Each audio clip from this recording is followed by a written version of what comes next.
স্বপ্নের বীজ, শামীমের জীবনের গল্প, একটি অনুপ্রেরণামূলক কাহিনী।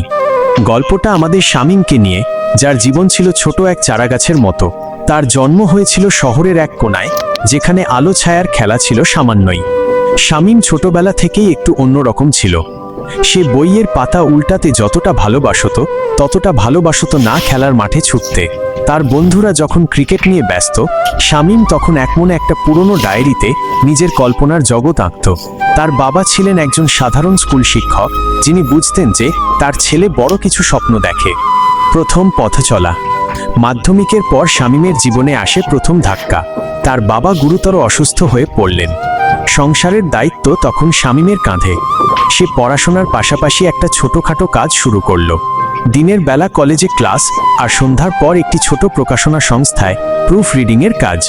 তার সহকর্মীরা প্রায়ই তাকে বলতো, এগুলো ছেড়ে একটা সহজ চাকরি ধরো শামীম, এত কষ্ট করছো কেন?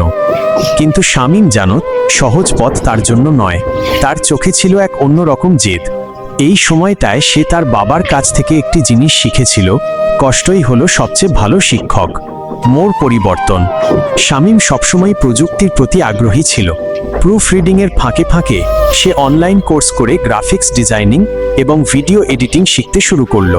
তার কোনো দামি কম্পিউটার ছিল না, ছিল শুধু জেদ আর রাতে জেগে থাকার অভ্যাস। একদিন তার বন্ধু ফাহিম একটি স্থানীয় সাংস্কৃতিক অনুষ্ঠানের জন্য ভিডিওগ্রাফার খুঁজছিল। শামীম দ্বিধা নিয়ে কাজটি নিল। তার সম্পাদনা করা ভিডিওটি দেখে সবাই মুগ্ধ। এই ঘটনাই ছিল তার জীবনের মোড়। শামীম তার প্রুফ রিডিংয়ের কাজ ছেড়ে দিয়ে ছোট পরিসরে একটি ভিডিও কন্টেন্ট বানানোর কাজ শুরু করলো। প্রথমে কাজ পেল না, অনেকে হাসাহাসি করলো। ভিডিও বানিয়ে কি আর জীবন চলে, এমন কথা শুনতে হতো তাকে। কিন্তু শামীম দমে যায়নি। সে তার নিজের জীবনে ঘটে যাওয়া মজার ঘটনা, সমাজের ছোটখাটো দিকগুলো নিয়ে একটি ইউটিউব চ্যানেল শুরু করলো। নাম দিল শামীমের জানালা। সাফল্যের শিখর। প্রথম বছর কেউ দেখল না, দ্বিতীয় বছরও একই অবস্থা।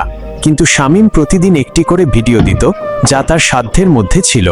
তৃতীয় বছর হঠাৎ করে একটি কমেডি ভিডিও ভাইরাল হয়ে গেল। রাতারাতি তার সাবস্ক্রাইবার বাড়তে শুরু করলো। আজ শামীম শুধু একজন সফল ইউটিউবারই নয়, সে এখন একটি ডিজিটাল মিডিয়া এজেন্সির মালিক। তার প্রতিষ্ঠানে শতাধিক মানুষের কর্মসংস্থান হয়েছে। শামীমের জানালা এখন শুধু একটি ইউটিউব চ্যানেল নয়, এটি একটি ব্র্যান্ড, যা দেশের তরুণদের কাছে অনুপ্রেরণার উৎস।